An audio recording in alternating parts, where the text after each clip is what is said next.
One. Sweet. What's up, everybody? Today I am here with Scott and Scott Self, right? Is that correct? Yes, Okay, sir. perfect. So, today we're gonna dive deep into the mindset of just strategies that turn good businesses into dominant forces in their industries. And, Scott is a powerhouse in the world of business coaching and strategy, with over 25 years of experience transforming the way businesses grow, scale, and succeed. Scott is the founder of Divergent Business Solutions. And where he's built a reputation for challenging outdated monkey see, monkey do practices often found in the trades, and instead he focuses on implementing proven systems and processes that deliver tangible results, from lead generation and sales conversions to creating profitable partnerships and building efficient SOPs. So, Scott, I don't know how you like the intro, but we can dive right into it. What inspired you to, you know, go from working in the business and having a business to coaching? Well, I ended up, well, I did get a business degree back in the day. In college, I initially went to be a music major and had a minor in business because my idea was, well, I would own a recording studio or whatever. Because, I took 14 years piano lessons and I can carry a tune. And so music was my thing, right?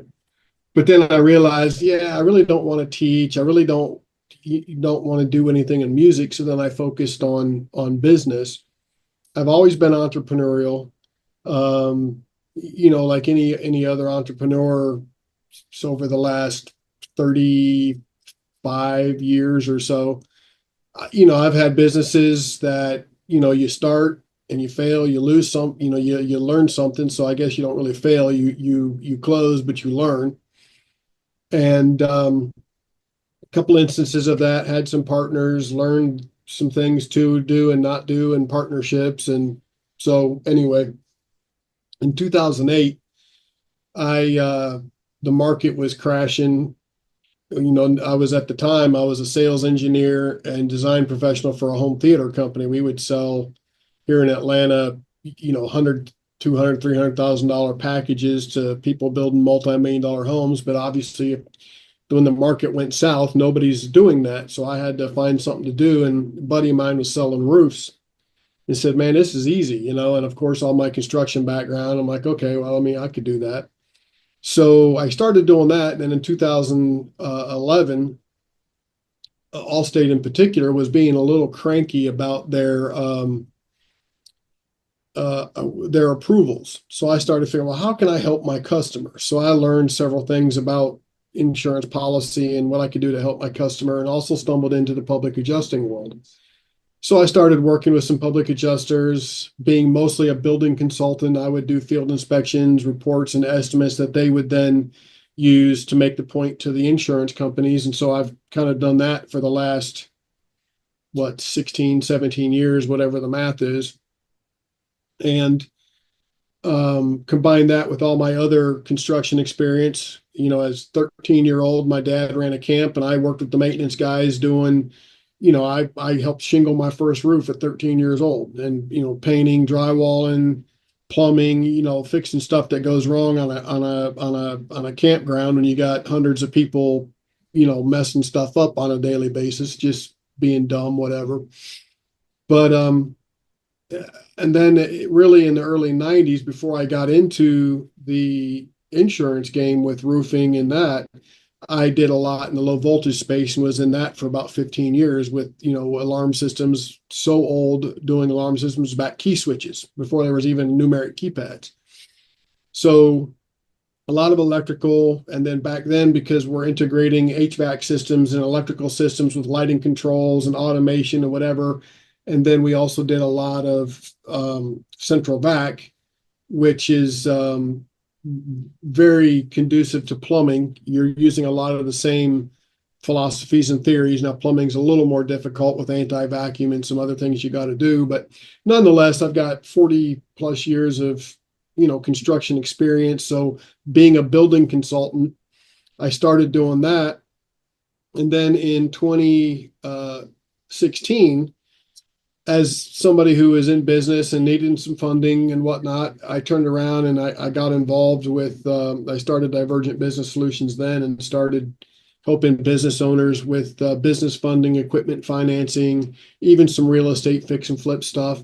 And it was interesting. Every time I got a call from a business owner, we start talking about, what's their revenue and what's their profit margins and all of this stuff. And they were clueless. And I'm like, wait a minute, how do you run a business and look to be successful and not understand your numbers? And if you've ever watched Shark Tank, you get the idea that your numbers are uber important. And a lot of guys, that's where the monkey see, monkey do comes in, that whatever trade, electrical, plumbing, roofing, painting, drywall, whatever the trade, the guys learn the trade. It's passed down. They go work for somebody, they become great at it. They think that they want a bigger piece of the pie, or um, they can do it better than boss man, or whatever their rationale is. Kudos to them for having entrepreneurial spirit and wanting to do it. They learned the trade, but they never really necessarily learned the business acumen side.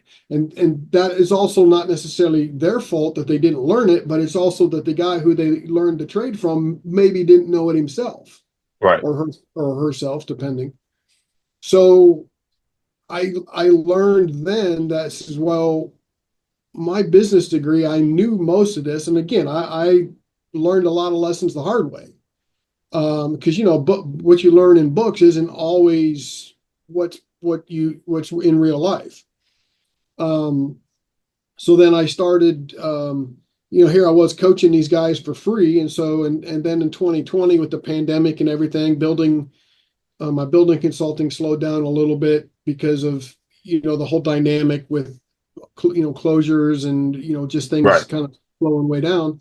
I did more with the funding and coaching, and then I found a company and I actually licensed their software and their program to help aid with some of the great tools that they have in 2020, and started doing business consulting, coaching, advisory work at that time. So now I still do building consulting with public adjusters and attorneys, but then I'm also really trying to segue and focus 100% more on the business advisory stuff. So it's kind of been a journey, but you never fail, you always learn. That's the way I look Ah, at it. I agree. I agree. And it's funny that you brought up you started around 13 with, the whole shingles, and because for me around 17, 16, 17, 18 is when I started roofing with my dad. This like same type of story. Started roofing with my dad, but we were doing more commercial buildings, so like the big schools, the big government buildings. Sure. And from there I went into remodeling, right? Or interior remodeling to the Sure. painting, the tiling and stuff like that. So it's funny how it's kind of a similar story Parallel, with yeah. that side of things. Exactly. Um, and what you were saying about how a lot of these guys in the trade space, they lack the business side, right? Mhm. And for me, I had like it was something that just I need to be in business. I need to be in business. And even now, we've worked with over 400 clients at this point in the last 6 years. But the trade space is, I feel like that's a lot of the business acumen side, as you said, is missing. Because I was speaking to a plumbing business last week, and they're doing a lot on, Google and all these other platforms, but they don't believe, let's say, Facebook ads work for them. They don't believe these other platforms work for them. So for you, as you help these businesses, what tends to be common issues that you're finding, with their businesses when it comes to, let's say, marketing, or even just having the right team members and so on? It's there's a lot to unpack there. So first and foremost, when a company tells me that a particular medium doesn't work, oh Mm. well, mailers don't work, Facebook doesn't work, Google pay per click doesn't work, whatever doesn't work. I'm like, well, I really don't believe it's not the medium that's the problem. It's the message. And then to extrapolate on that a little bit, a lot of these agencies, gurus, whatever that advertise their services on the socials or wherever, I think a lot of them use old school marketing, but also use a lot of generic um, buzzwords and whatnot. They Mm, don't necessarily hone in on a particular pain point, or if they are, that particular pain point may not be the ideal customer for the company. In your case, the example of the plumber. right. So it comes down to the message. So how do you craft the right message? Well, that's where I believe is, the systems and processes that I advise on and coach on. It's a holistic all the way back to your foundational stuff. What is your market dominating position? Well, what's that? What do you mean? Well, I think probably, at least I say it's the most famous one out there, would be Domino's Pizza. You get a fast hot pizza delivered in 30 minutes or less, or it's free. That was their original market dominating position.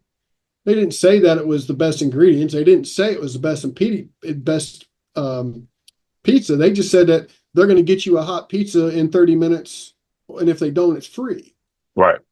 So back then, initially, they focused on college campuses, right? So that way they could get it there in 30 minutes. They were open late and they were delivering mostly to college kids late at night. Great idea. Then you got FedEx. Their market dominating position is absolutely positively when it needs to be there overnight.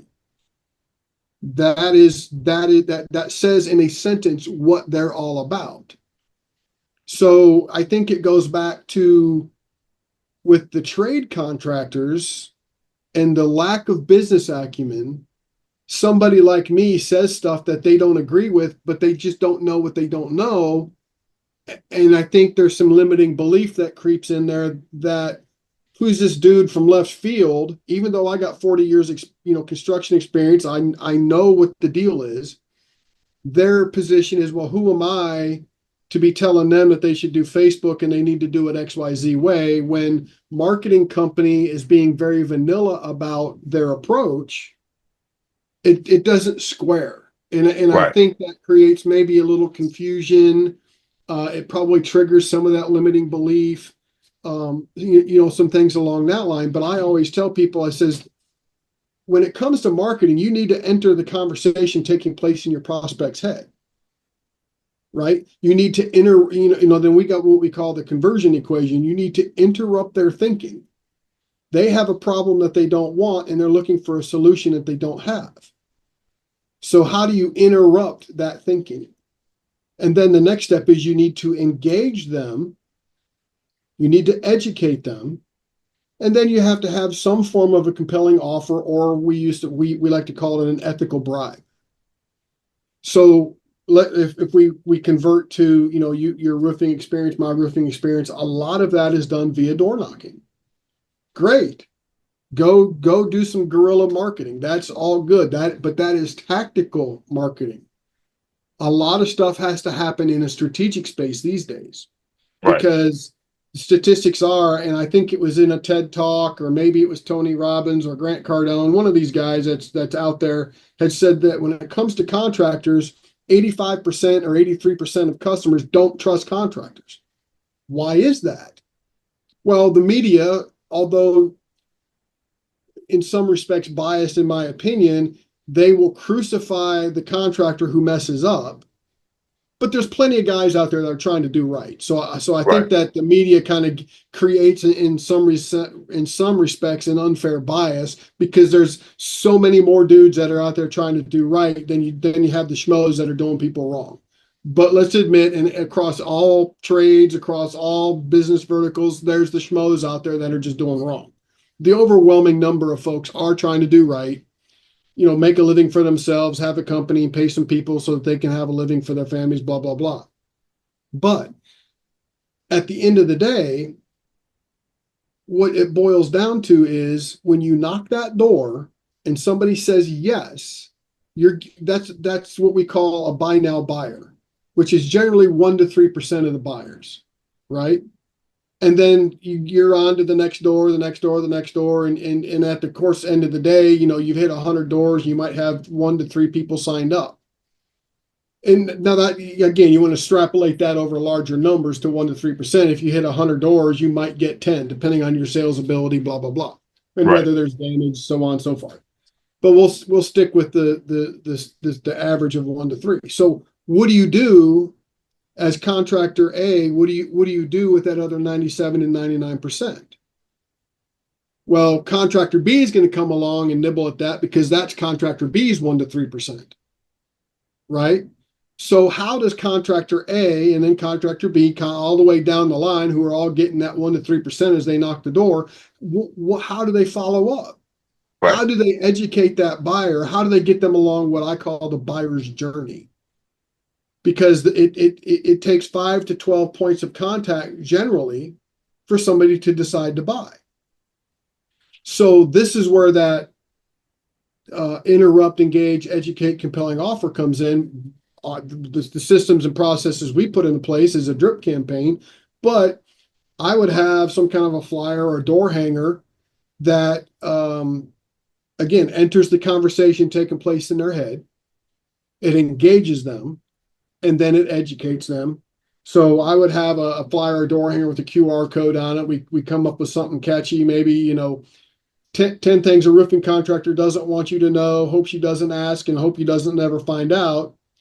Well, what's this all about? Scan the QR code, and then you scan the QR code, and then the ethical bribe is I'm going to send you this report with a design guide in exchange for you giving me your name and email address, right? So you don't have, you might get that 1 to 3%, but then, the guy who doesn't come to the door, who says no, then, hey, at least they got a flyer, they got something they can scan a QR code. Then now they're in your drip campaign. Now you're dripping on them once a week, newsletter, information, you're breaking down that design guide or whatever, highlighting some points about why you're the company to go with. You're not standing in their face trying to strong arm close them. And at the end of it, after you've hit that somewhere in that 5 to 12 contacts, that prospect says, you know what? We'd be fools to do business with anybody but contractor A. So you get a higher lead, quality lead, because you've educated them. You took your time. So again, you Exactly. you stirred the pot with your tactical marketing by knocking the door, but your real deal comes in the strategic part where you've used a drip campaign, you've educated them. And when I do live seminars, I says, okay, folks, if you get up in the morning and you go out and you crank your car, or when usually it's trucks when I'm talking to contractors, you crank your truck, but it doesn't crank, you're like, crap, I need a battery. Are you a buy now buyer or not? Oh Mm. yeah, we're buy now buyer, we need it now. Au contraire. Yes, you need it now, but in the course of you watching football on Saturday or basketball or whatever, and O'Reilly's, AutoZone, Napa, Advanced Auto, Pet Boys, whoever is big in your area for parts, when you go turn that key and it doesn't crank and you need a battery, you know where you're going to go get that battery because you were on the buyer's journey. You were conditioned by those ads from those places. So no, Exactly. you're not a buy now buyer. A buy now buyer is somebody, I'm not really thinking about it. If somebody knocks on their door, hey, we do a free roof inspection. We had a storm last week. Okay. Oh, you got lots of damage. Okay, what's next? That they weren't thinking that they needed a roof necessarily, but they decided to buy now, which Right. is fine. But most people, it's going to take 5 to 12 points of contact. So how do you get that 97 to 99%, 5 to 12 points of contact, if you don't have any kind of a follow-up system? So it's the same way. And they all want to talk about SEO in their website. No, no, no, no, no. Because again, the agencies that do SEO, they're not trying to help you with your, market dominating position or your unique selling proposition and your compelling offer. So when they optimize your existing website, they're optimizing what amounts to mediocrity Right. because you don't have the components in place. The way I look at it is the website is your online digital business card. It talks about everything that you do as a company. If you're a roofing company, great. Roofs is your main thing. You do gutters, you do painting, you do decks, you do siding. You can do all these things, but what is your core offer? Your core is the roof, right?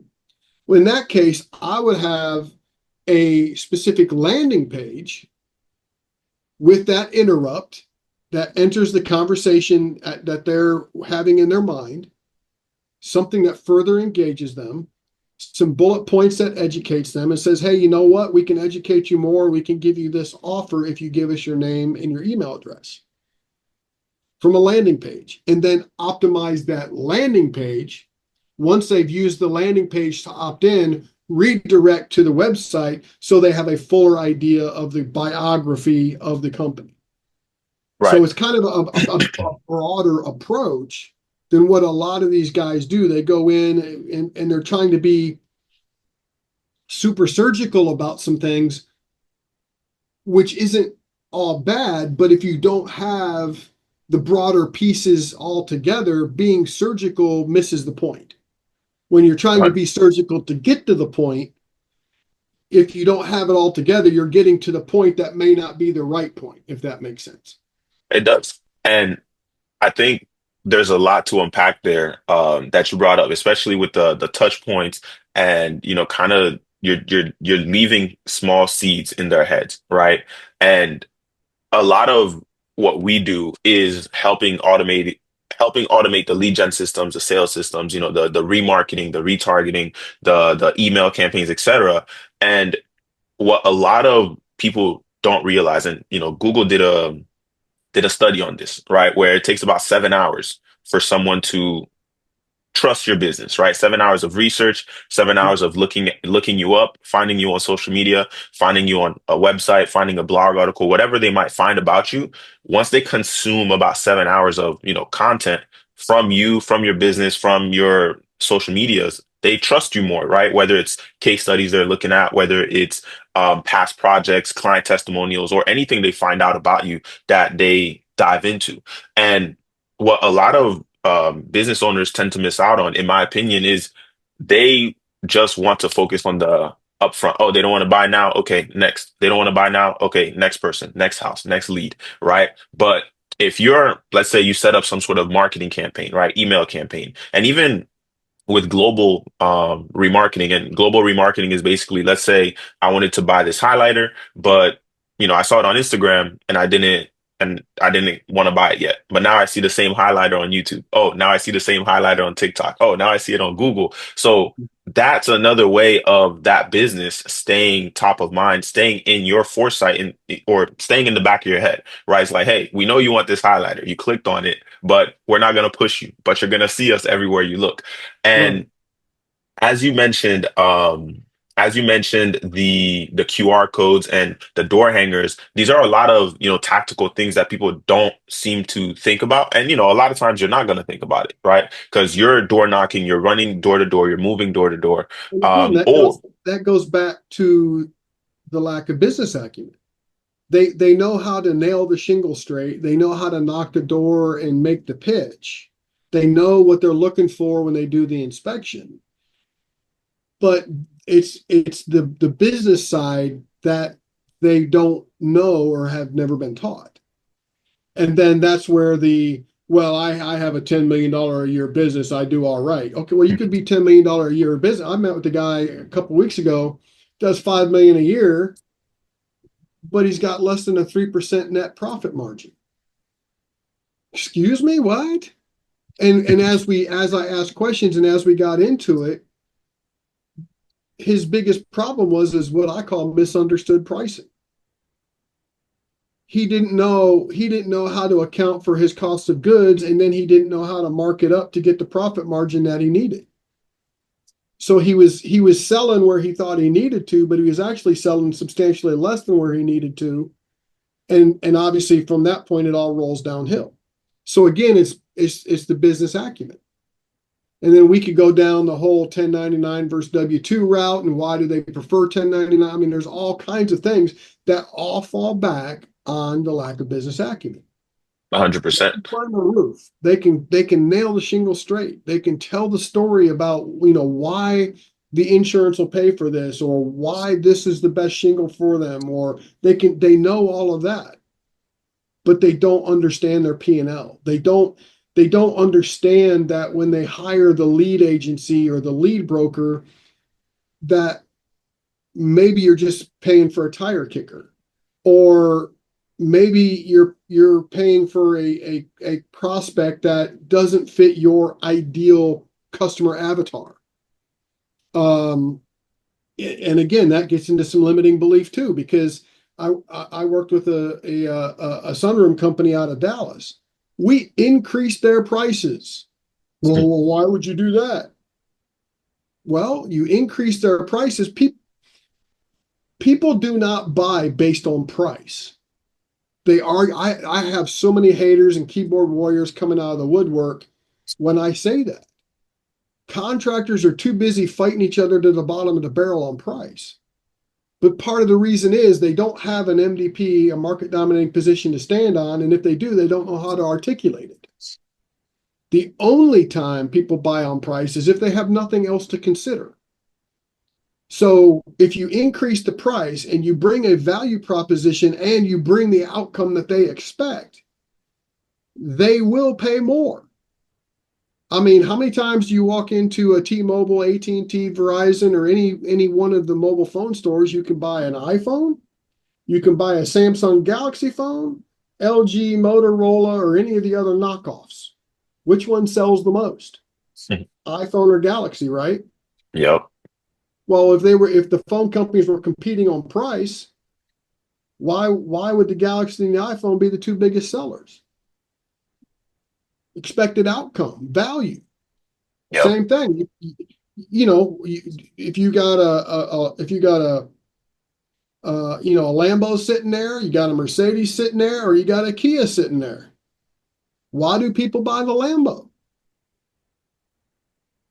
Because if it was about price, they would buy the Kia. No, it's about the value. It's the value proposition. Now, granted, there's only so many folks that are going to afford the Lambo, Right. but the analogy carries out. So, I talked to actually the same guy that had the barely 3% net profit margin. I said, dude, this is where your price needs to be based on what you are doing right this second.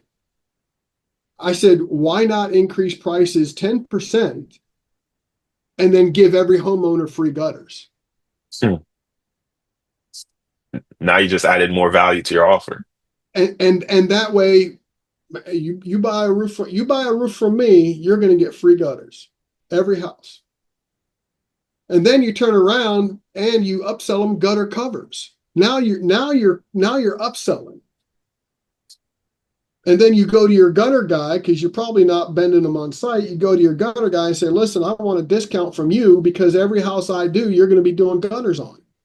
Mhm. And a certain percentage of them, you're probably going to be doing gutter covers, unless you partner with Leaf Filter or somebody like that and have another kind of deal. But And you just brought value and you're charging more. So let these guys fight over the lowest price and bitch and moan all day because they're not making what they should. Charge more. In fact, people will pay twice as much if they're getting 4 times the value. And then about 6 months ago, early summer, I talked to a power wash company. I'm like, well, dude, I mean, why not anytime somebody buys a house wash from you, offer to clean out their garbage cans for free? Every 6 months, you're going and you're power washing their house. Why not do the garbage cans for free? And then I bring up and then another thing we talk about is obviously you need to increase leads. If you increase leads, but you can increase conversions, and then when you increase conversions, you can increase transactions, the number of times you get in that customer's wallet. Well, how do you do that? We put a roof on and that's it. I said, oh, really? I said, why not charge them a subscription or a membership? Come up with the price, and then every year you turn around, you go out and you do a free roof inspection and clean their gutters out for them. You just got back in their pocket. In fact, there's a plumber I'm aware of who charges $149 a year. They get priority scheduling and they get a 10% discount on all parts. So if your water heater blows up, he's going to give you priority scheduling. He's going to give you a 10% discount on your water heater. He makes over $600,000 a year just on people paying their membership. That isn't another transaction. That is additional money where you're getting in that customer's wallet. And they'll pay it because they already trust you because you did good by them on whatever, plumbing, electrical, roofing, whatever your service was. So you need to increase the transactions. So for like roofers, now here in the South, they can pretty much roof all year long, but in other areas of the country where that's not so possible, you guys got some tall ladders. You don't mind climbing on a roof.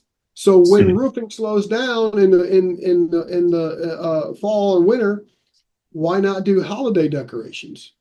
People nowadays are getting into decorating cool for Halloween, Yep. right? People are definitely going crazy with lights for Christmas. So why not offer that? You did a roof for them, they trust you. Sell them a membership, priority scheduling, discount. Oh, now you're going to offer them Christmas lights. And guess what? If they're a member, they get a 10% discount on the Christmas lights and they get, priority scheduling.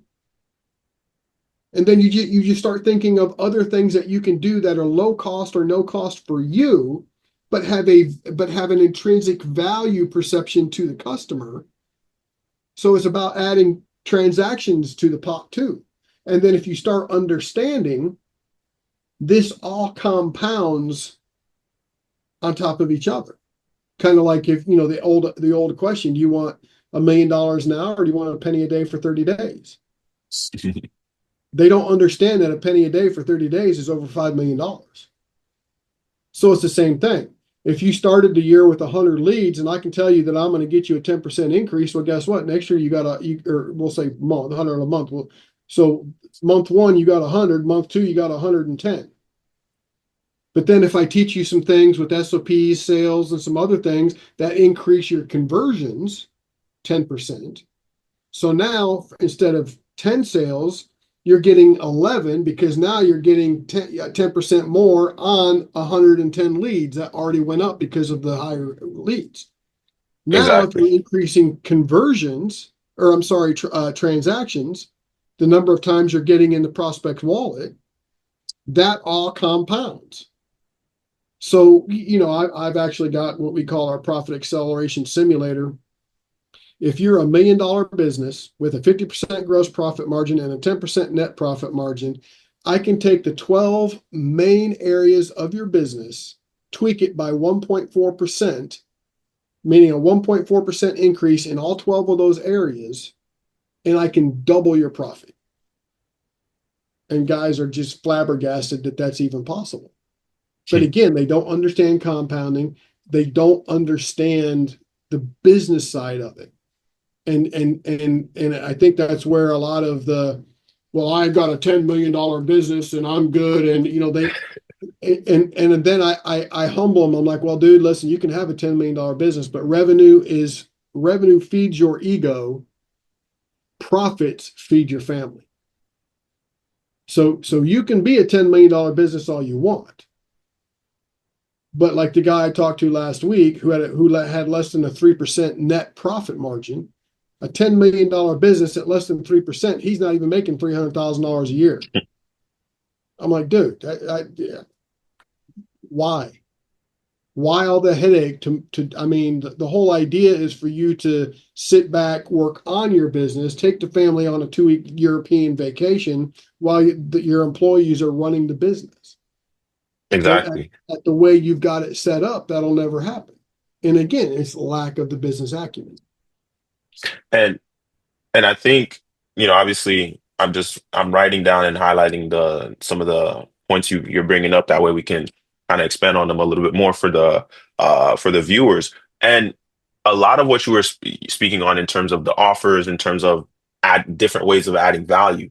I don't want people to think like that this is only for the roofing space, or this is only for plumbers, or this is only for one type of business. This works across all businesses, and more specifically, this works for, a lot of the home service businesses, a lot of the trades, because what you're not willing to do, somebody else is going to be willing to do it. And at this event I was at last week for her home service businesses, he brought up the point that he was willing to pay, the host, right? He was willing to pay whatever they asked just for a plumber to come out and fix something on his pool, right? But the plumber chose to sit on the phone for over 3, 4 hours explaining and telling him exactly what to do, and he himself did not want to do it. So he's like, why would he's like, dude, just tell me your price. How much for you to come out here? And the plumber was Right. like, nah, I'm gonna charge you too much. I don't want to do that. And he himself, the price wasn't the problem. He was just trying to get the problem fixed. He was just trying to, like, hey, there's something wrong with my pool. I need a plumber to come out here. But nobody in his area wanted to come out, which, is kind of crazy to me. And as you're bringing this up on the like, hey, offer the free gutters, or clean their trash can, right? What else can you offer that's gonna make it, that's gonna add more value to price? I can't think of how to disprect. It's a word that says the reach between your price and the value. So your price is down here, but the value is Right. like all the way up here. And like with the sunroom company in Dallas, we increased their prices 7%. And anybody who bought a sunroom from them got a patio furniture set valued at 2,500 bucks. So what we did is we went to a patio furniture supplier. We got the patio furniture set for 600 bucks, but it has a retail value of $2,500. So anybody who paid 30, 50, $60,000 for a sunroom got a $2,500 set of patio furniture. I mean, that's pretty good value. Cost them 600 bucks, but they got that value. And then the other thing too, and again, when I do live workshops, I use a restaurant A, restaurant B example. We'll say it's Tuesday night. Both of them have your favorite meal for 60 bucks. Restaurant A gives you a 25% discount. Restaurant B gives you a bottle of wine and dessert for two. $25 bottle of wine and desserts valued at $6 each. So you, as the consumer, where do you go? Most people would choose restaurant B because they're going to get the free bottle of wine and the two desserts with their meal. So it's not even the $60 that's the issue. So from a consumer perspective, that's that perceived value that they want. Now, when you look at it, on the restaurant side, restaurant A, $60 meal. Restaurants average 50% gross profit margin. So that means on a $60 meal, their gross profit would be 60 bucks. They're giving, or I'm sorry, 30 bucks. They're giving you a 25% discount. 25% of 60 is $15. So now their $30 gross profit is now $15, right? But you go and you look at restaurant B, same $60 meal, same 50% gross profit margin at $30. Bottle of wine cost them wholesale $8. To make the two desserts is $1. So they got $9 tied up into the extras. So you take 30 minus that 9, you're at $21 in gross profit for restaurant B versus the 15 in gross profit for restaurant A. So discounting is also a death knell. Mm, When was the last time you saw a business advertise 25% discount? Most of them are 40, 50, 60% discount. right. So if the margins are stupid high, you can get away with that. But a lot of them want a discount, not understanding that that is a direct hit to their bottom line. Again, business acumen. Whereas if they're bundling and they're providing that enhanced value, like with restaurant B, heck yeah, I'll take a $25 bottle of wine and dessert for me and the significant other, right? For free, and all I pay you still is 60 bucks all day long. So that's better for the consumer because they're the ones that's going to go there for that reason.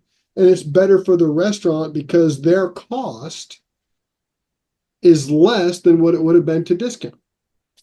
And so, and to your point about, yeah, none of this is just trade. This is business. I don't care if Exactly. you're a dentist or a chiropractor. I don't care if you're a manufacturing facility, a florist, a baker, or a home service company. I don't care what your service or widget is.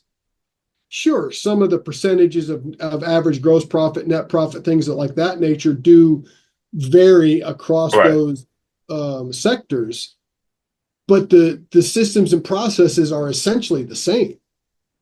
If you're a dentist and you're having trouble with leads, same thing. You have to enter the conversation taking place in your prospect's head. Oh my God, my tooth is killing me. So what's the conversation taking place in their head?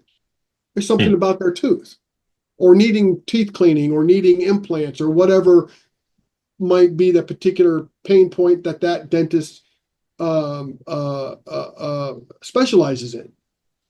Florist. What are we talking? Valentine's Day? We talking wedding? We talking funeral? Same thing. What does the florist, what is their specialty? Are they great at funeral arrangements? Are they magnificent at wedding deals? Do they have the best roses? And so therefore, Mother's Day and Valentine's Day is so it doesn't matter what it is, it's the same thing. Whatever your widget or service, you need to enter the conversation taking place in your prospect's mind, and then engage them, educate them, have some kind of an ethical bribe. And then once you've got them into your strategic marketing campaign, now your true offer, free gutters, free um, patio furniture, free cleaning with any implant, or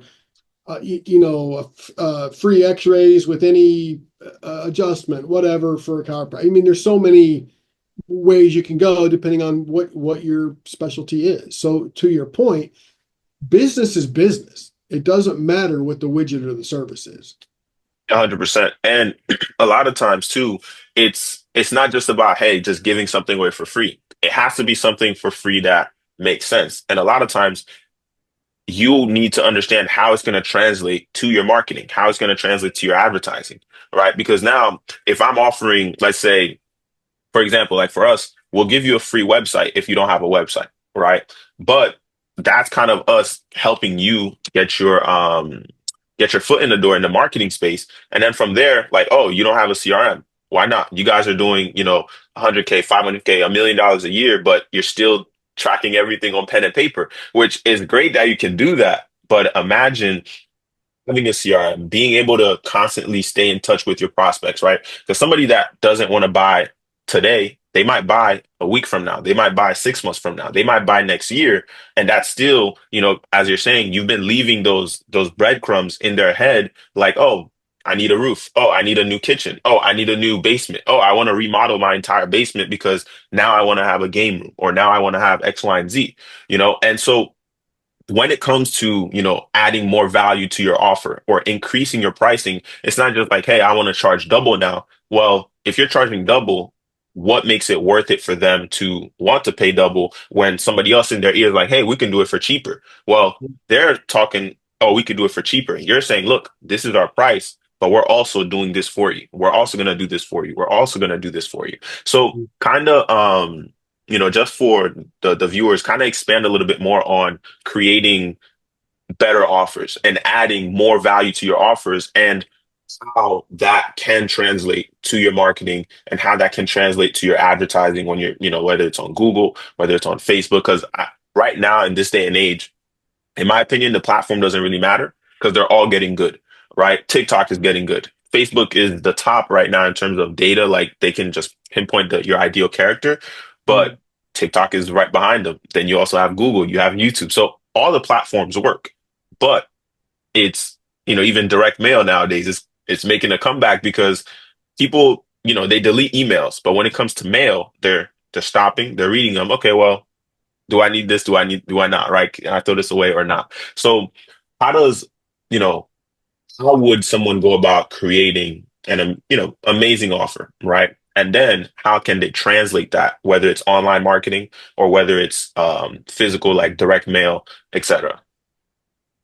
Well, I see all the time because I'm always in Facebook, especially the roofing groups, and I chime in on stuff. And so guys are always, well, who's the best company to buy leads from, or who's the best at SEO or whatever. And I'm like, well, you are.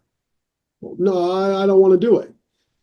I understand that you don't want to do it, and that's fine. But you, as the owner of the business, need to know how to do it. So, like, if they get me involved, I teach them how to do it. And then either they hire us to do it, or I work with one of their folks inside, or they hire somebody to learn what we know so that they, as the owner, can monitor and make sure that what their vision is of where they're going, that the people who are in-house doing their marketing are doing what's expected. So as far as crafting the offer, it takes a minute. Um, and if you know how to prompt AI, but again, in knowing how to prompt AI properly, you kind of have to have some business chops to understand how to ask the question or to frame the prompt. But the whole idea is for businesses, what is a low cost or no cost thing that you can give, do, or provide that has perceived value, not necessarily intrinsic value, but at least perceived value. So kind of back to the restaurant AB, right? I'm paying $60 for a meal, or I'm going to get a $15 discount on the one meal, but the one meal I'm paying $60 for, dude, I'm getting a $25 bottle of wine and I'm getting two desserts. Both of them on the menu are worth $6. So I'm getting 25 and 12 is $37 in additional value. And we already talked about how for the restaurant, it's only $9. So when you like my idea about free gutters for a roof, if they're pricing their roof right, they're getting, 15, 20, 30 grand, a roof's based on size, the math is going to vary. And then if they are doing every roof that they do, and they got their gutter buddy giving them a nice enough discount, maybe they're spending $1,000 on gutters. And again, that's going to vary based on size, and so there's some, but I believe it's proportional. My experience, I always think basic gutters is proportional in cost to what the cost of the roof would be. So if you're charging top dollar for a top-notch job on a roof, you paying your gutter guy a discount to give them free gutters is some substantial value, but the cost to you is negligible in comparison to the return. And another example on how that works was back in the early 2000s. The guy who's behind the company that I licensed my software and stuff from approached a lot of your big national home builders. And this is back before Wi-Fi and stuff started taking off, when everybody was doing what was called structured wiring, where your phone, your cable, your internet was all, you'd have different plugs on the wall, like three plugs in one outlet plate kind of thing. And they'd Yeah. all run back to like the master closet or a central area. And then it's all plug and play to activate at that point. So that's structured wiring, some basic surround sounds, and some basic alarm stuff. So what they did is they said, okay, guys, why don't every house you sell, you include this basic package? So the math on it was the basic package was about $6,600. And it's all wiring, because at that point, there's no drywall, no nothing. They come in and they wire, negligible cost, right? And then the outlets and the plates and stuff, again, fairly negligible in consideration. So, Beazer, Horton, Wheelan, Weekly, all these guys are doing these low voltage packages or surround sound packages at an initial cost of $6,600. The average house price, median house price for all of them was $250,000. So did builder A, did they want to charge $270? And you buy a house from me, you pay $270, but you get this 20-some thousand dollar value package, right? It costs them $6,600. but it has like a 22 or $25,000 value proposition to it. So even worst case scenario, if because of FHA or other mortgage considerations, they didn't qualify for the 270, they could still sell it at $250,000 at a lesser profit margin. But they're selling so many more than their competitor at a lesser profit margin. They still way outdid their competitor in gross profit for the year. So it's the same kind of thing. So even in the roofing space, even if you gave away free gutters and you didn't get quite the profit margin that you would normally think or that your competitor's getting, your overall gross profit is going to be more, not percentage wise, but dollar wise, because you're doing so much more volume because of your offer. So it boils down to, again, is what costs you nothing or very little to add and essentially bundle that, and here's your offer. Exactly. So same thing with the whole idea of the membership or the subscription or whatever. Man, you give me $200 a year, $199 a year. We'll come out twice a year and we'll inspect your roof and we'll clean out your gutters that we gave you for free. And who wouldn't do that? You mean I don't have to pay a gutter company $200 or $300 to come clean my gutters? It doesn't cost you next to nothing. You've got the equipment. You're already there doing a free inspection that takes you 20, 30 minutes, unless it's just, a storm comes through and there's just a lot of issues. But you know what? A leaf blower or whatever, real quick in the gutters and in a broom, broom and dustpan, you're done. You're in and out in an hour and a half.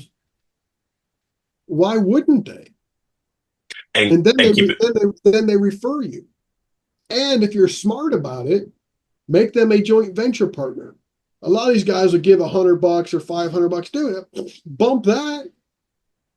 Give them a 5% commission. If you're paying your sales guy to go knock a door and giving him 10, 12% commission, tell the homeowner, hey, you know what? Anybody you refer me to, we'll give you a 5% commission on your buddy. Hmm. Because at that point, that's the best deal to go get. $100, big deal. What's the guy who doesn't have to hunt for that deal? All he's got to do is show up, tell the story, and pick shingle colors. So give him 5%. What did he do? He didn't spend the day looking for that customer. He took a phone call. Hey, call my buddy. He's waiting on you. Click. Hey, buddy, when can I come see you? Hmm. Sounds great. The math is great. I want this color, sign here. Pay your referral partner, pay 5%.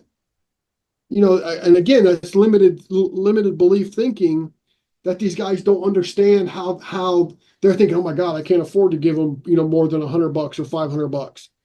No, you're charging more, you're providing more value, give more. And if you give more, I promise you'll get more. And that plumber I mentioned pays his guys double what his competitors pay. And why? Now he has the absolute best plumbers available because he's better benefits, better pay. Everybody wants to come work for him. Now, granted, he's got a pretty strict set of rules that you got to make the cut. But if you're getting that kind of money, that's okay. You can't slough off. So there's that whole dichotomy involved too that guys don't think about.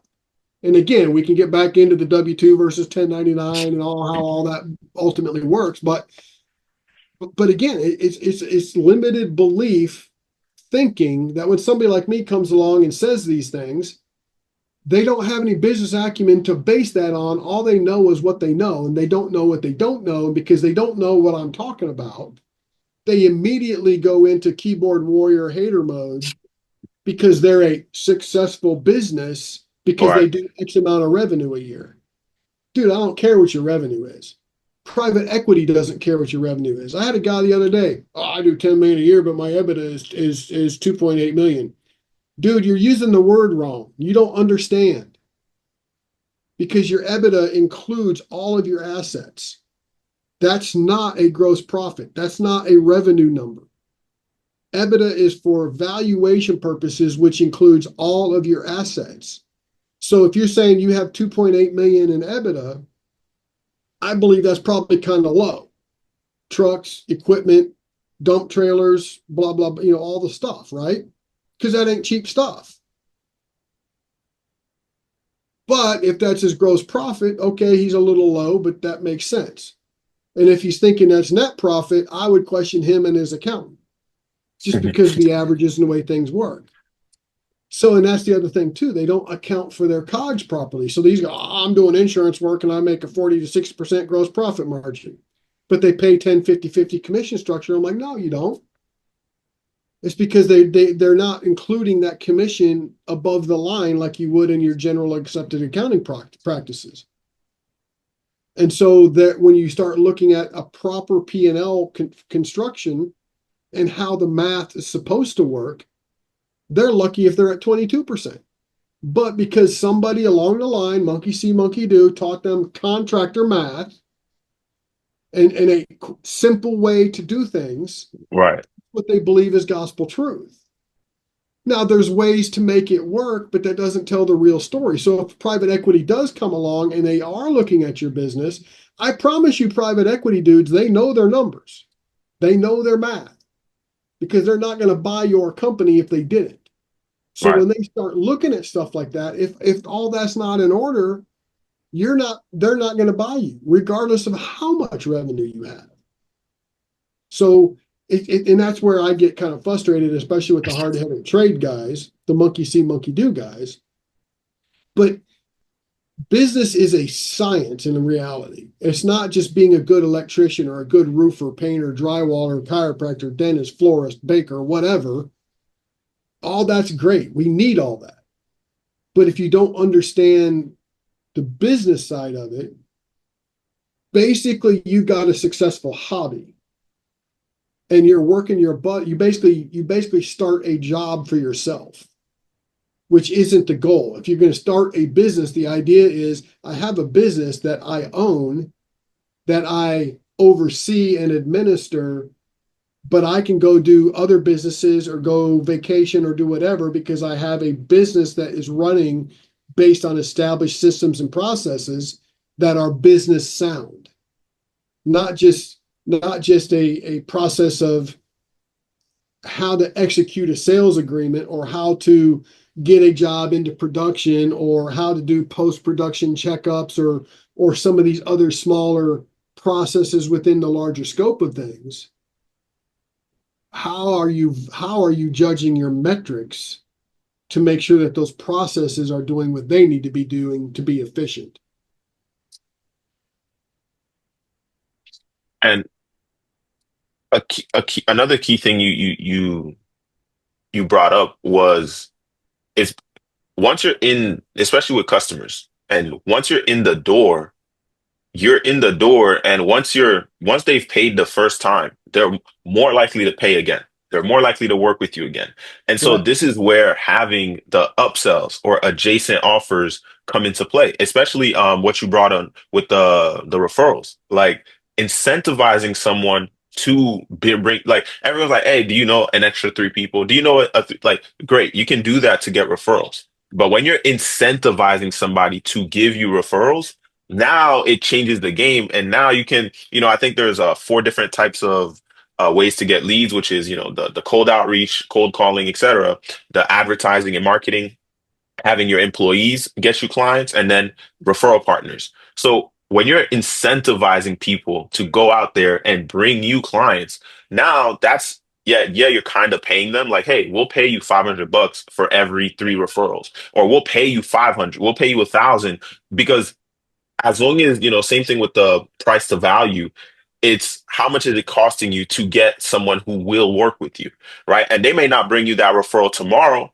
but if they bring it to you in a month, 2 months, 3 months, they still brought it to you. And a lot of times it's going to come down to how much are you willing to spend to get another client? Because a lot of people are like, oh, it's a slow season, right? Like I'm trying to stop the slow season. Well, the reason you're going through the slow season is because you haven't built the right systems and processes to make sure Yep. that you're avoiding those slow seasons. Because the larger businesses, they don't really have the types of slow seasons you're having. Yeah, you're doing 1 to 5 million a year, maybe 10 million a year, but hey, we're in a slow season right now. Well, why are you in a slow season? What do you do to avoid that slow season? So and I know you spoke about judging different numbers and metrics that they're tracking. So I know a lot of business owners they want to track like oh our click through rate or our the BS indicators. A lot of times is what they're tracking versus tracking what actually matters. So when it comes to tracking and judging different metrics in your business, what would you say, especially for the trade businesses, right? Like what are the important, in your opinion, right? What are the important metrics they should be charging when it comes to marketing, and then when it comes to sales, and then when it comes to back end employee? Well, the bigger way to look at things are you want to be at a minimum of $350,000 per head on payroll in revenue per year, minimum. Ideally, you want to be at 500,000, and this would be for trade contractors. Um, so that's a way to look and see whether or not you're efficient or top heavy. So if you're at, if you're spending, if you've got people on staff and your math comes out to where you're at 300,000 per head, you're top heavy. Somebody got to go, Hmm. or you need to figure out how to add revenue quick. So that would be one metric to see where you're at. And then the rest is really formulaic as far as, different ad spend is going to add up differently. You know, painting's going to be one way, electrical another, roofing another. Your pay per click, it's going to vary. But just as long as your ROI is where it needs to be on that, you're fine. Devote as much budget as you want, just as long as you're staying within your ratio. Right. Um, because you also look at the lifetime value of that customer. So you might get a $20,000 roof out of them today, but do you get a $5,000 Christmas light job out of them 8 months from now? Right. So now you got $28,000 in lifetime, or you could call it lifetime revenue. That would be the same year. But again, they're a customer. They already paid you. They trust you. So you can hit them with other services as you grow and expand and pivot and do different things. So, if your customer acquisition cost was $1,000 to get 28,000 Hmm. all day long. So just again, that's very formulaic. So it's hard to kind of get specific because different industry are going to be a little bit different, based on your customer acquisition cost and your price in your cost per click, and then you got your conversion. So your cost per click is X, get you a whole bunch of clicks, but then what's your conversion rate, which is On those obviously going to be clicks. less. So now and then at the end of the day, out of those that convert, what's their lifetime value in revenue? And then what does that formula spit out? And are you at the right ratio? In fact, I got a whole 8-week training class on it's called financial training for business owners. And I had a dude come at me one time.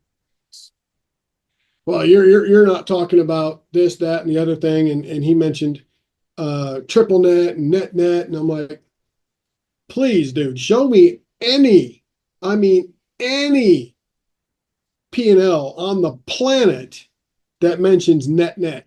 Show me. I'll sit here and wait, please. Guess what? Crickets, because there's only three numbers on. I don't care what kind of business you have. There's only three numbers on your profit and loss statement that you have any direct control over: your revenue number, your cost of goods sold, and your overhead. Those are the only three numbers that you can control. Other than that, it's all based on those three numbers. It's a formula, adding, subtracting, dividing, multiplying of those three numbers. And you had mentioned something about commissions. Like in the trade space, roofing, they boggle my mind all the time. They don't get it. And again, monkey see, monkey do. Now they don't have any business acumen, so it's hard for them to comprehend it. Despite how many times I say it, they still don't get it. That they don't understand the difference between markup and margin. And that's a problem. Well, how much you guys charging for this? Who cares? Well, why do you want to know what your competitor charges? Your competitor might say, let's talk about a square of asphalt shingles. We'll talk architectural.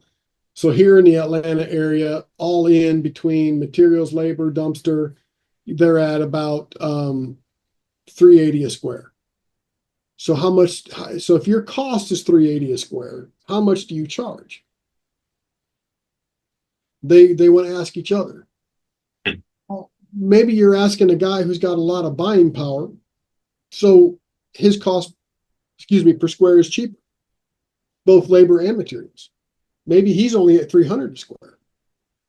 So when he marks his up for the same, say, 40% margin that you're marking up, the price is still way different. So what your competitor's charging is irrelevant. You need to know your numbers. You need to know how to mark your stuff up for your desired gross profit margin. And if you know, and you have to know what your desired gross profit margin is because you have to know your overhead to get at your proper net profit margin. This they don't comprehend. They don't know. They don't understand. And then the other thing they're always arguing about is, especially in the insurance space with the Xactimate and Symbility programs being very line item driven.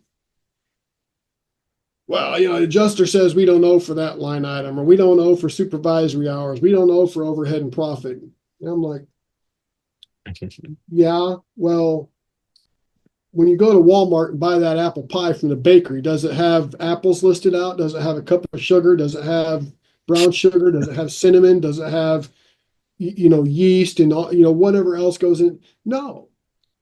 Here's the freaking pie. It's $8 or whatever it is. It's all in there. How did they come up with $8? Cost of goods sold plus plus the markup for their desired profit margin. Here's the sales price. Every business on the planet does that, except for roofers and mitigators, because they're so in love with the insurance companies. But it's like going to Vegas and expecting to win. You're playing the line item game and they're experts at it. You're never going to win. You might win a few hands, but at the end of the day, you're not where you want to be, need to be, or should be. And what's it boil back to? Business acumen. Yep. So question I wrote down, how do you help the business owners, overcome the resistance to change, right? Particularly when it comes to just implementing new systems, implementing new marketing methods, or even when it comes to their way of hiring people, their way of training people, right? Regardless of what it is, because I know there's always a lot of resistance, right? Especially, as you, let's say, level up in business, you make more money, your ego starts to go up a little bit, right? So how do you, again, how do you help those types of business owners overcome the resistance to change? It isn't easy. I mean, in the trade space, dentists, chiropractors, lawyers, accountants tend to be more book educated, if you will, and have at least some business acumen. Lawyers suck at collecting money. They know how much to charge and they know how to argue contracts and whatever they do, but they suck at collecting money. They don't understand. But having that education, they got enough going up here to at least know what they don't know, right? So part of it is to get the contractors to understand that they know what they know, but they don't know what they don't know.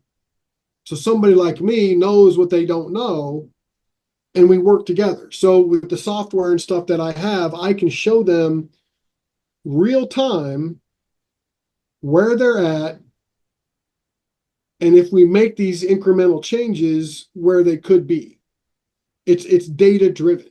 The software uses 497 million algorithmic sequences to help show this data picture where it's at.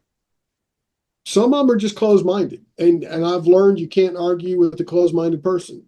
Dude, just go hit your head against just go hit your head against a brick wall. I mean, what do you want me to do? Right. But those that want to listen, those that understand they don't know what they don't know, we start with the foundation. So you as a business, what is your goal outside of revenue and profit? Who is your avatar? What is your market dominating position? What makes you special over your four closest competitors? Those types of things. So we scale it way back, and then we build on the foundational principles of business. And then once you've got that, now you've got a market dominating position. So how does that market dominating position then segue into a compelling offer? Once you've got a compelling offer, so now you can start building your sales scripts. Now you can start building out your SOPs for the systems and processes within. How do you get the sales contract? How do you submit the sales contract? What positions do what, job descriptions, and then so everything is its own system. The greater ecosystem is its own systems and processes, but each one of those little functions or roles is its own systems and processes. And each one's got its own, Yeah. steps you have to go through to get there. But when they work with me, because I'm not a mindset coach, not at all. I mean, I know some, buzzwords and some tricky things to say that are kind of cool and make sense. But anybody who hires me, depending on which program they're on, they get access to a mindset coach. Either, 3 sessions over the course of the 13-week program, or once a month, depending on which program they're in, which helps with those limiting beliefs. Because when I tell a business owner who's used to trying to price match or argue with the customer over, so and so bid this and I'm at this, I'm more, I don't know how to get them to buy, blah, blah, blah. Well, you're fighting over price. Quit fighting over price. Provide the outcome that they're looking for and provide substantial value in that outcome. You're going to charge more. Sure, you might not get that customer because if they're being that stingy, you don't want them anyway. They're going to be the pain in your neck. You don't want the guy that's going to argue with you over $500. You want the guy that's going to say, when you say it's $50,000, he writes you a check and doesn't bug you about it. But if you got somebody arguing with you over $500 and they needle at you constantly, when is this going to be done? When can we do this? When about this? And they're just a nag. You don't want that. Let the guys who like the low hanging fruit and like the drama and like the BS. Right. That's the guy that's going to not do right by them anyway. But part of that is because the contractor got sick and tired of the BS that this whiny Karen type of customer was. You don't want that person, unless you do, and most businesses don't. But you want the one over here that's going to sign the finance agreement, write the check, throw the credit card down, whatever. Great, you're my guy. That's the one you want. So you need to, again, market dominating position, compelling offer, get you the lead of your ideal client, your avatar. What does that avatar look like to you? I mean, you looking to work in only the $1 million neighborhoods with people with, 250,000 plus income a year? Johnny and Susie going to private school and ballet and piano after? Is that your avatar? Or are you looking for somebody that's in the inner city scraping to get by and they're playing shell games with welfare and EBT? I'm not getting down on those folks because social services are needed. Don't anybody get me wrong. But you're talking two different types of clientele. You're talking a 100%. Lamborghini buyer versus a Kia Rio buyer. They each have a market, right? Yep. But you as the business owner, what is your sweet spot? Like I talked a couple days ago, well, last week, I talked to a guy out of Iowa that does concrete work. One of the few guys that has a pump trailer which they're not even in service with that yet. There's some repairs and stuff being done with that, and they'll be rolling that out first of the year. But their thing is they build these grand concrete steps and entryways into these higher end homes. I'm like, well, how much does something like that cost? He says, between 25 and 50,000, depending on how big of an area or whatever. I said, okay, and he says one of their other revenue generators is to repoint chimneys, and basically what that is you got mortar between your bricks, so repointing it is doing new mortar and smoothing it out, making filling the cracks and that kind of thing. I said, well, what do you charge for that? He says $1,000 per story.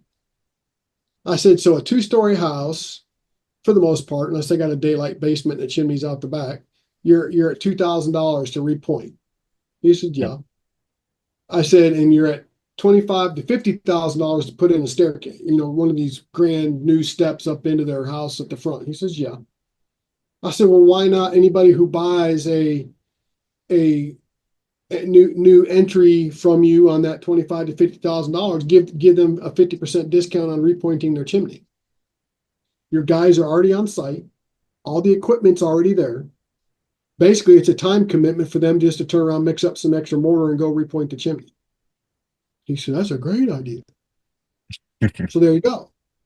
So if that's your offer, now you're bundling those two services as it's kind of an upgrade. But when you market it as buy your steps from me, get 50% off on a chimney repoint.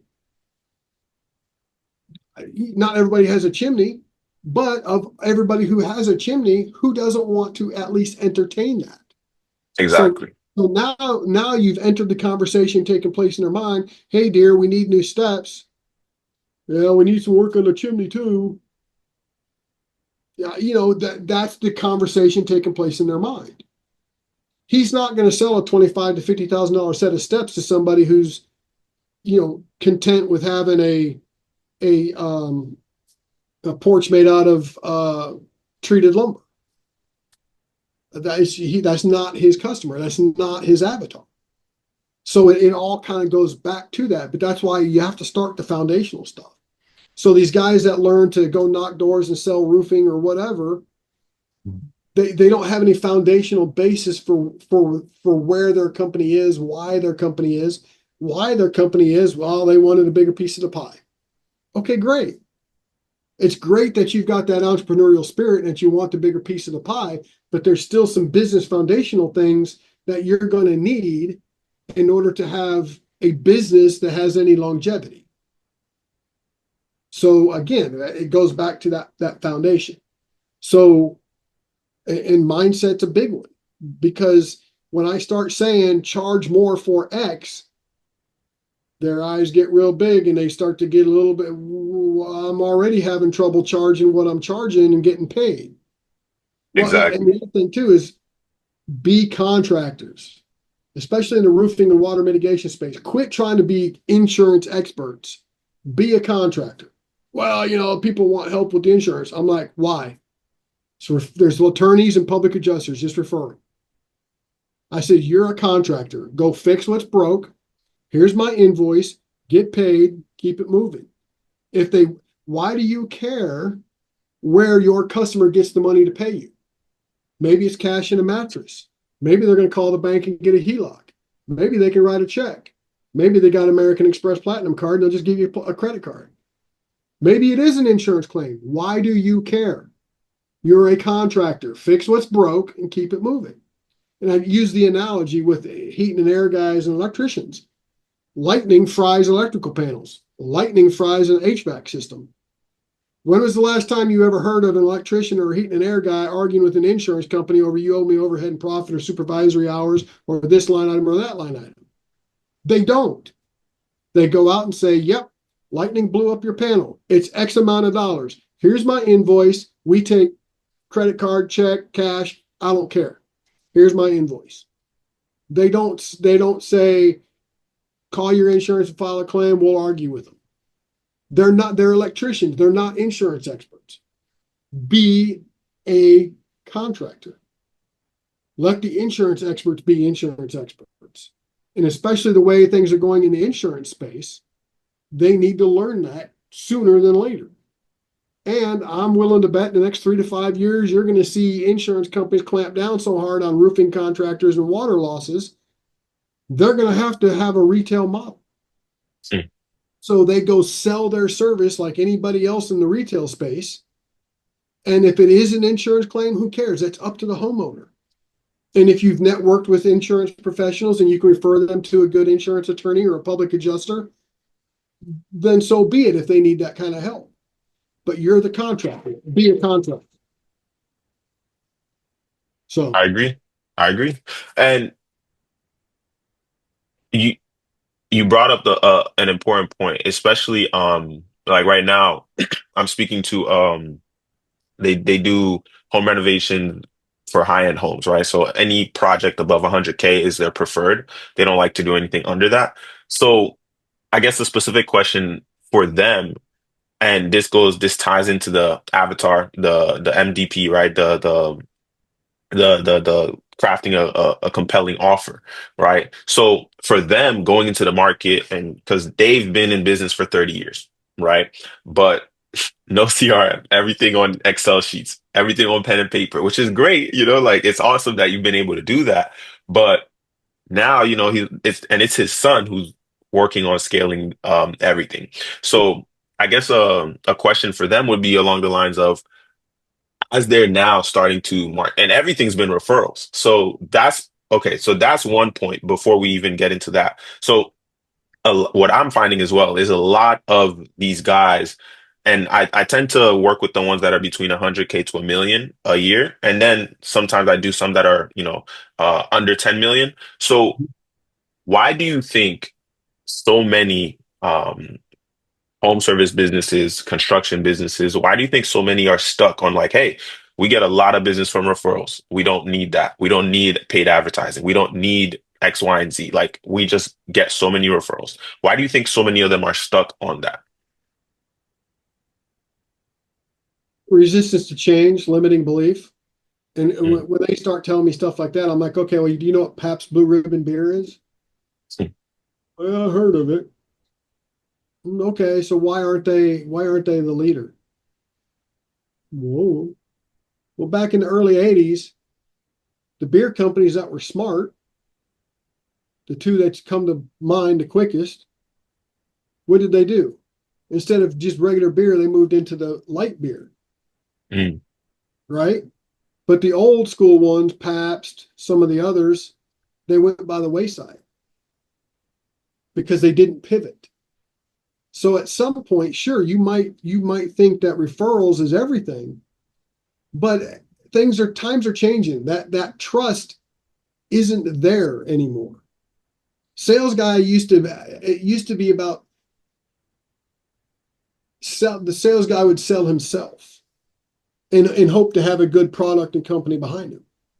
That doesn't carry as much weight as it used to because who are you and where's your Google review? Where's your Trustpilot review? You're a sales guy selling a company.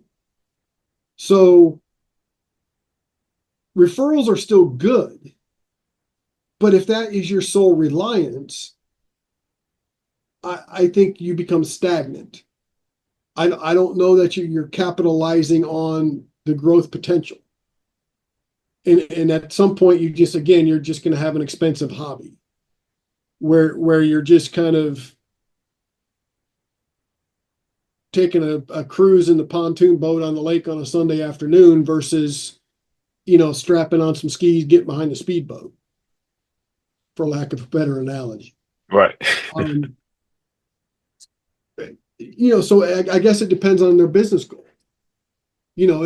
Some of these guys that are young and ambitious and trying to conquer the world, they need to understand they need to have multiple irons in the fire, achieving multiple things that all converge at the same spot. If somebody is 100% reliant on referrals, they won't grow and they'll become stagnant.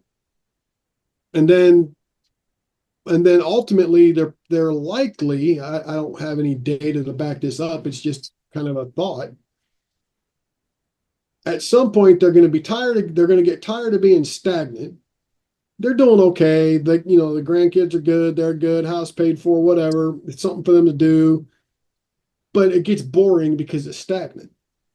So then they decide they want to sell. But they're not going to be able to sell for as much because they've been stagnant and Right. they can't show the silver lining to the private equity or the bigger company that'll absorb them or whatever.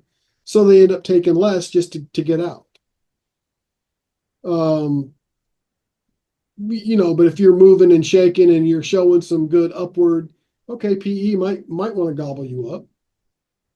But if you don't, if you're just kind of sitting there on the lazy river tour, okay, you got a hobby, something that keeps your mind busy, you make some money, you're good and don't care. And if you're happy with that and that's where you're at and that's what you want, you're never going to change that. But if you got somebody who's got some ambition and they're like referral only and they're stuck and they don't get it, it's a limiting belief that they don't believe that what guys like me and you are telling them, and or um, they're just so stuck in their ways, they just can't get out of their own way, if that makes sense. It does. And especially nowadays, as everybody's talking about AI, this, AI, that, right? So when, especially as a business owner who's unwilling to adapt in anything, you're gonna get left behind, right? We've all seen like, oh, this brand is making a lot of noise, but then they make a mistake or they choose not to adapt or they choose not to evolve. And now nobody hears about. We've seen it with Netflix and Blockbuster, right? Netflix went to Blockbuster. Blockbuster was like, nah, we don't need it. Netflix takes off. Nobody talks about Blockbuster anymore, you know? Right. So, so when it comes to AI, I know you mentioned that anything task-based can be automated. Like a lot of what we do is we help automate like just the conversations. Because I was speaking to a lawn care company the other week, and they get 60, 70 leads a month, right? They're not huge. They're spending about 3K a month on ads.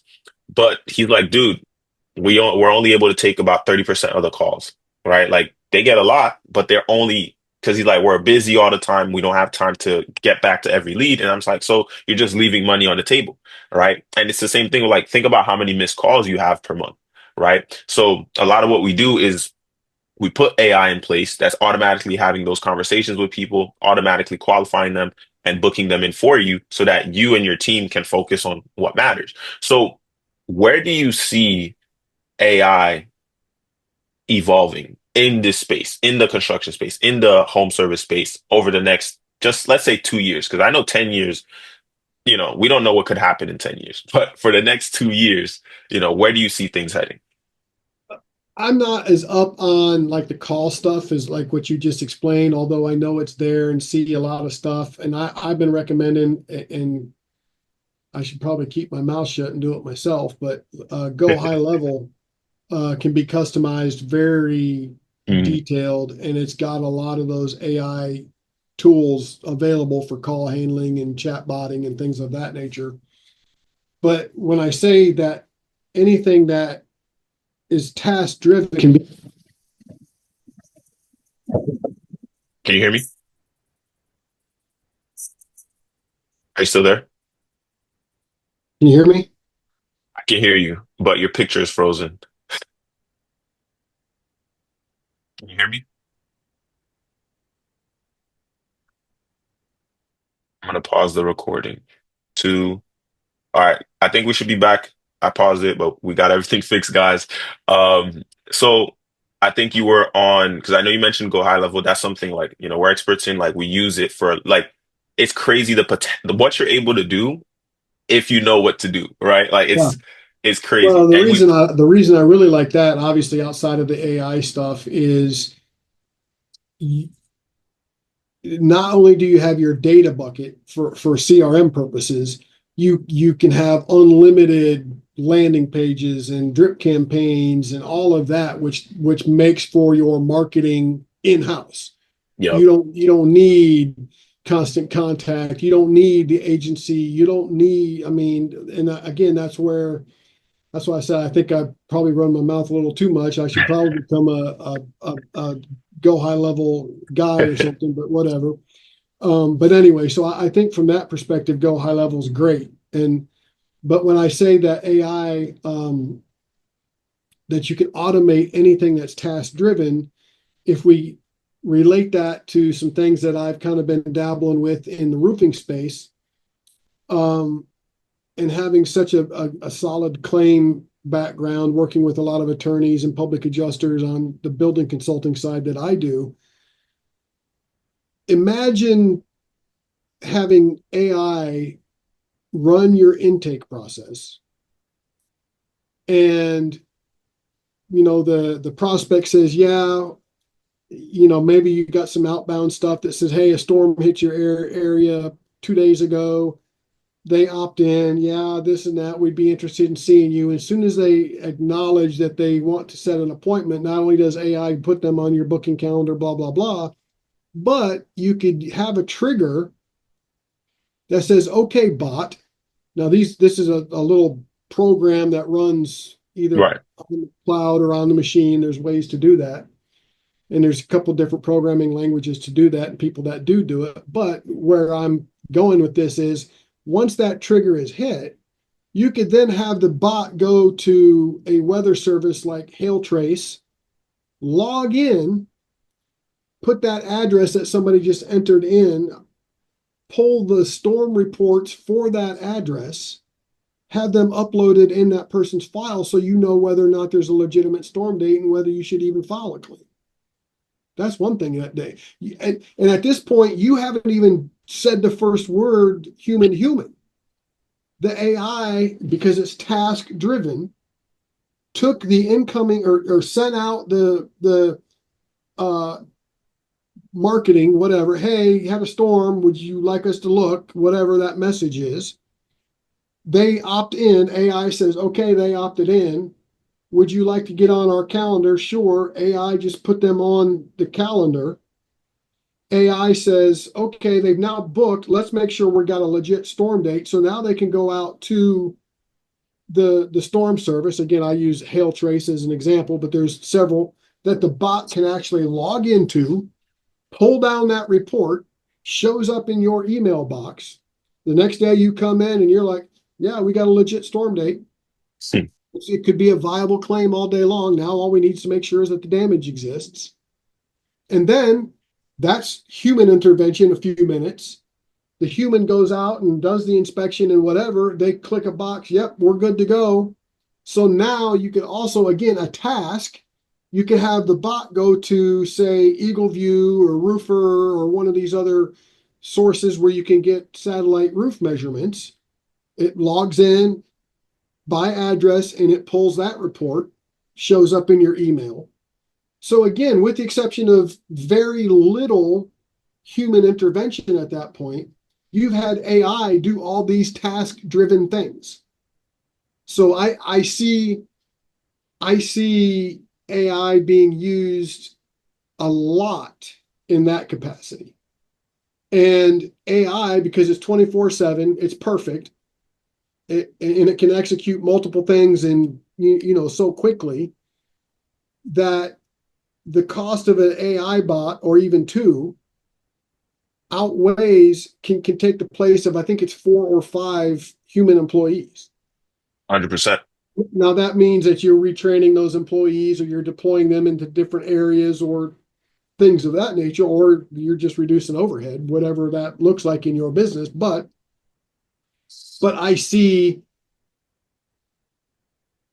I know it's going to be there because if I get the income or if I get the resources to have those bots built and do something on top of GHL to have that stuff happen, it's going to happen because it's already here. And I'm sure I'm Exactly. not the only one. Hmm. And So I see that happening a lot. And you also see it now in some field apps when it comes to inspections, um, being, the combination of LiDAR and AI, it's able to pick up on things like that. Drone inspections for roofs where it doesn't necessarily determine what is or isn't damage. It picks up on anomalies. And then you can go in and you can look at the anomaly and determine whether that anomaly is or isn't damage. I don't know. You need very large data sets to have AI compare. So, if you do a drone inspection and you end up with 500 photos from that inspection, you can dump those photos into the program and the AI will determine whether or not that is or isn't damage. But to create the AI to do that, you need a very large data set of this is hail, this is Right. wind, all the variations of it, so that when the AI is looking at the new set of data that you're telling it, it's got this data set here says, oh, no, that's not wind. Oh, that's definitely wind. Oh, well, that's definitely hail. And again, you need shake, slate, flat, EPDM, TPO, you need all the variations, but the larger your data set, the more accurate the AI can be. So again, that's also task driven.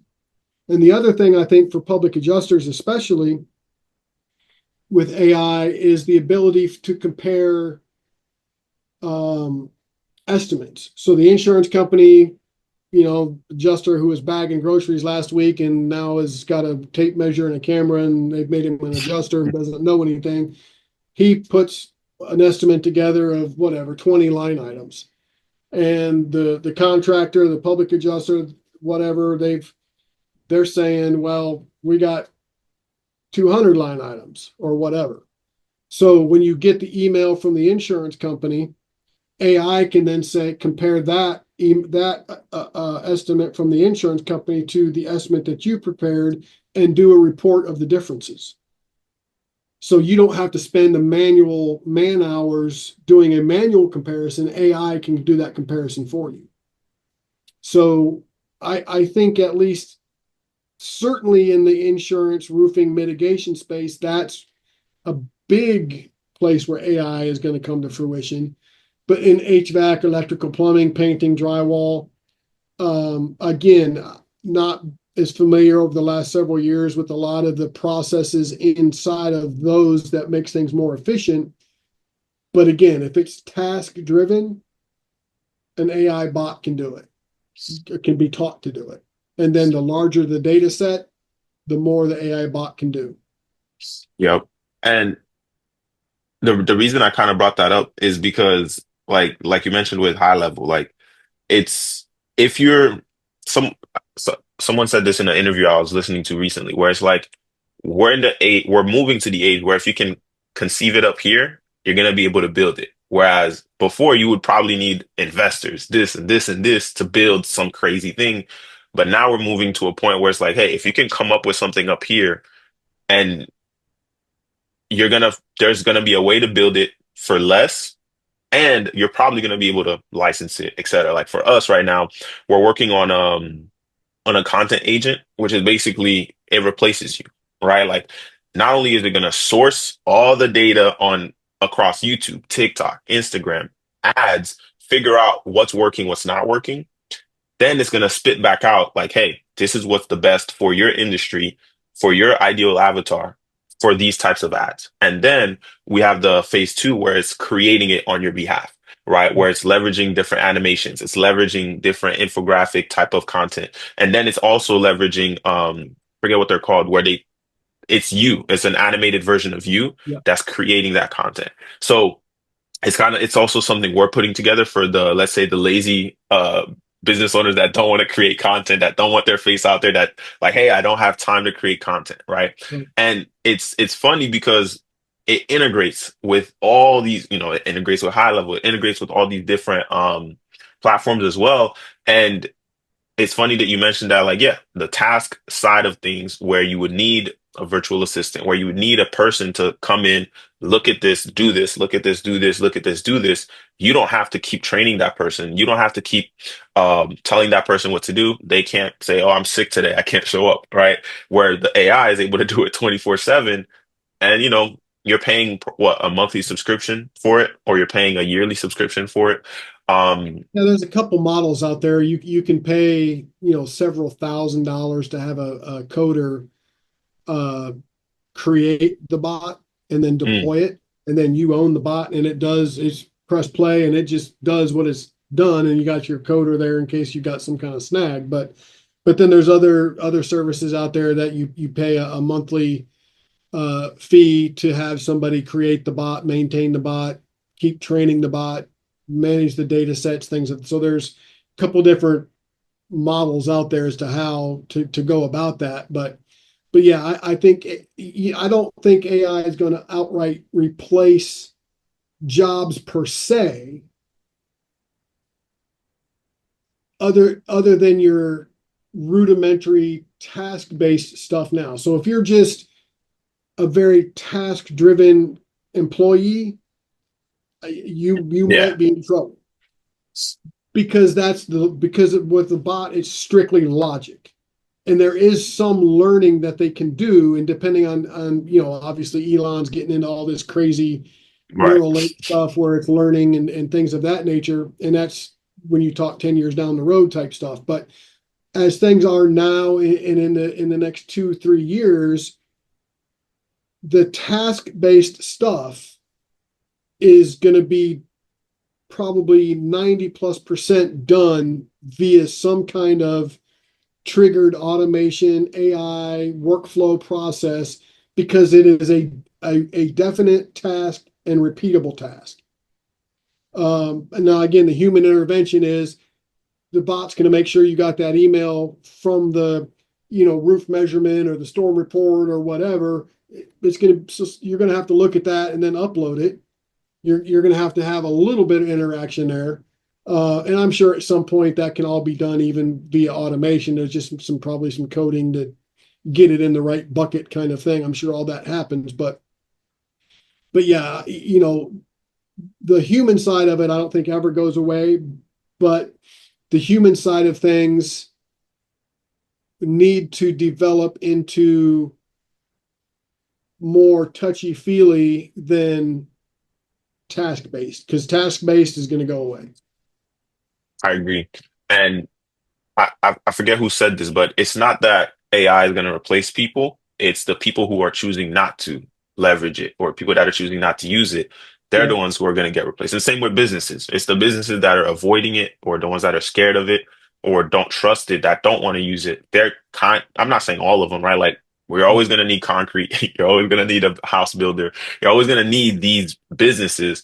Um, and it's another side of it too. I think it was Ty Lopez who brought this up, I think.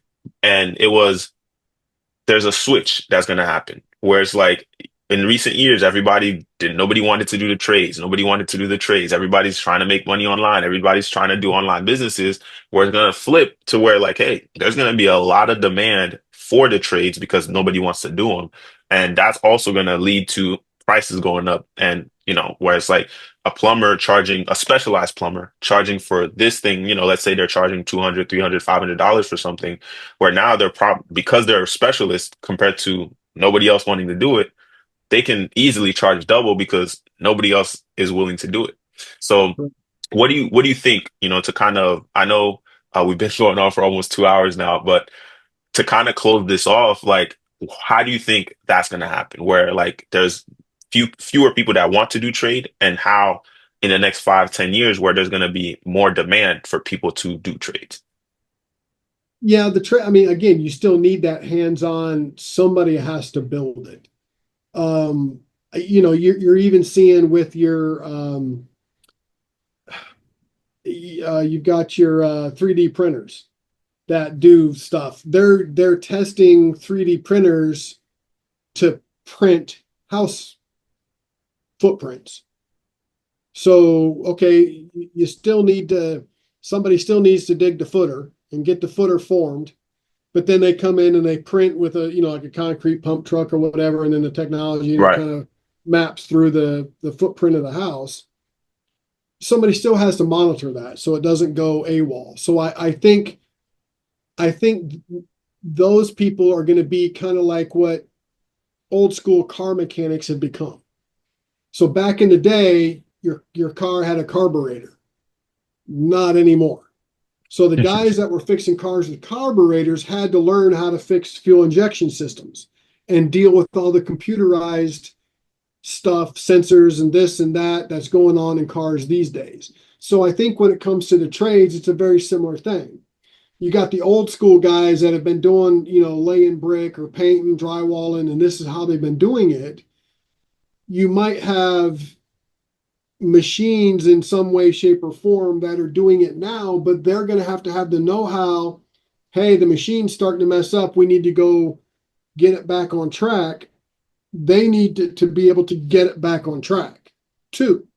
So it's not like press the button and stop it, and then you're calling Right. the computer guy, hey, my machine's messing up.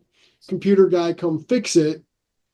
Well, that's probably a service that'll be offered, but the tradespeople on site, I think I see that as their next level than from being just the old school on-site foreman. I think their knowledge base is going to need to evolve. Still kind of quasi hands-on, but the hands-on is not necessarily going to be, taking your hammer and knocking a brick in half or knocking a quarter of an inch off of it, or how those skilled guys do it so they can fit a brick in.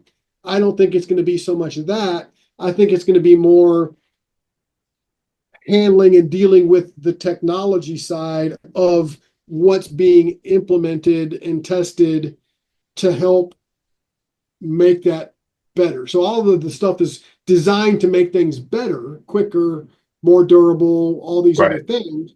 But I think the tradesperson in general is going to need to evolve to be more about integrating their hands-on skills with the technology to know how to make the technology work for them. Like roofers with Tesla solar panels, GAF has solar shingles.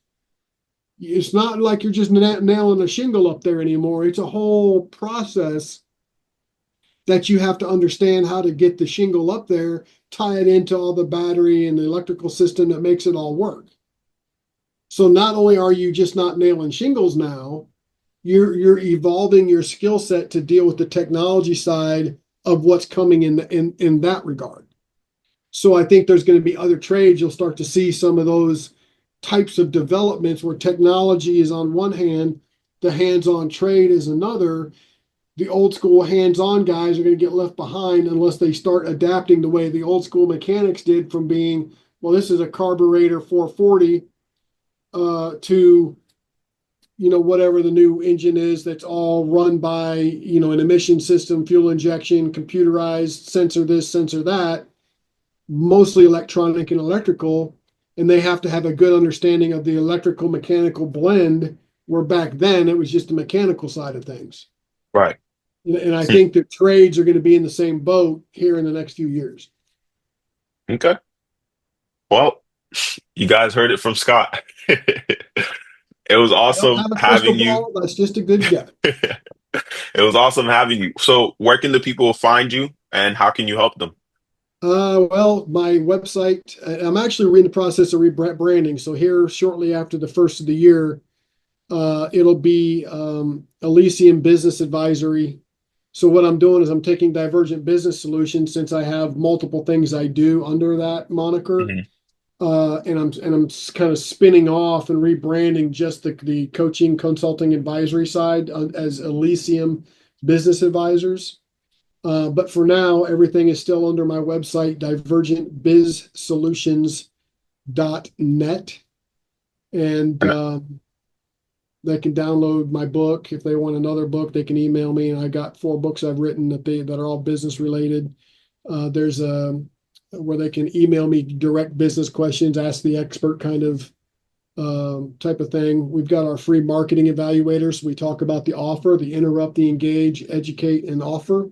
So if you got a door hanger or a flyer and you kind of want to see if it's on par with the formula that works, you can go to my website, click on evaluator, and see that and kind of score your own marketing pieces against it.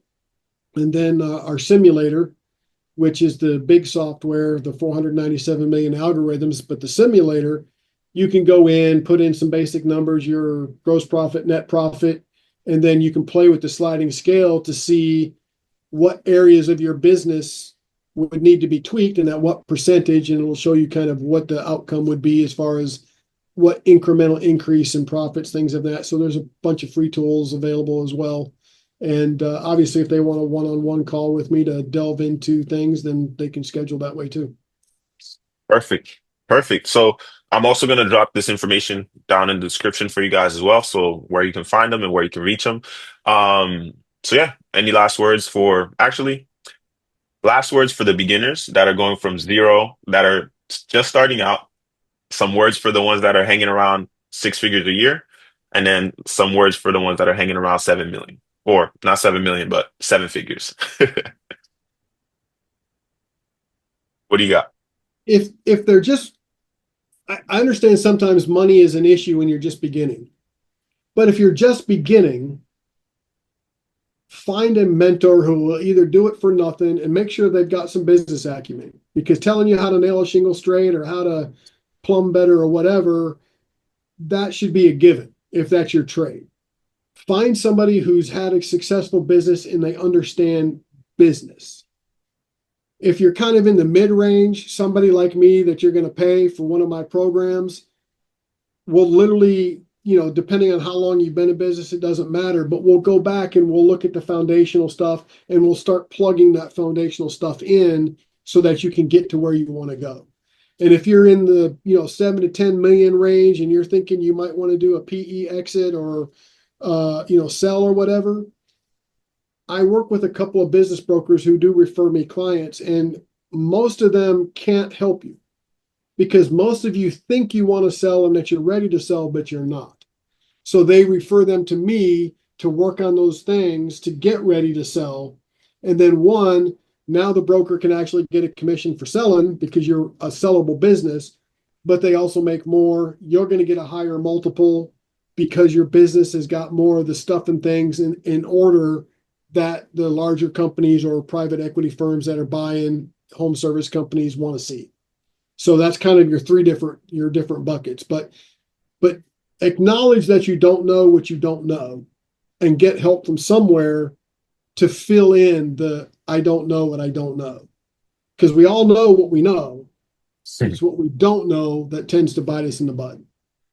Agree, And 100%. you're gonna have to learn it one way, shape, or form. You're either gonna have to pay somebody to learn it, or you're gonna pay through the school of hard knocks and having to end up redoing stuff. So I'm kind of the opinion the path of least resistance. But don't be a stubborn business owner where you covet your money more than your time. A lot of guys get that confused. They're worried about spending to help themselves or their business, but they don't, and they try to do stuff themselves. They would be better, it would be better spent to do what you do and what you're expert at, and then pay somebody to come in because you won't get your time back. You can go work all day doing what you do, shingling, painting, electrician, whatever, come home and try to figure out how to be a better businessman. Or you can find a mentor, business coach, somebody like me that you can pay, get your time back, pay for that. And Alex Hormozy, I love what he says. He goes, give them all the secrets, tell them everything. Most business owners don't have the time or the experience or the want to implement what they need to implement. So charge them for the implementation. So I'll tell you everything you need to know. But if you don't want to go do it yourself, I'm here to help you. But that's how I make a living. So I will charge you to help implement all the things, all the secrets that I just gave you. So whether it's me, whether it's somebody else, I don't care. But I promise you, it all boils back to business acumen. Everybody knows the trade, monkey see, monkey do. They were taught how to paint better, nail better, frame better, electric better, whatever, but they weren't ever taught the business side of it. And it's not even their fault. It's probably not even the person who taught them's fault because that person maybe didn't have all that business acumen either. And back to your old school point, business back then, and they've just been getting by, isn't Mhm. the way business is these days because of social media, Trustpilot, Google reviews, all that stuff has changed up how this marketing and sales transaction occurs. Yep. And it's only going to continue to evolve from here. And Yep. it's either you And AI adapt. is going to put its own spin on it. Yep. And we don't, and that's the thing. We don't even know what, like, we're still in it's like the dot com, right? Like Yep. we're in the middle of it. So we don't know what the aftermath is going to be with all of this stuff, That's right. So it's adapt or get left behind. That's right. So I'm gonna need you for just 2 minutes after this. But again, it was awesome having you. Awesome interview. We might need to do it again, except dive in on more specific topics. We can do So it. yeah, can't wait for that. Sounds good. Thanks.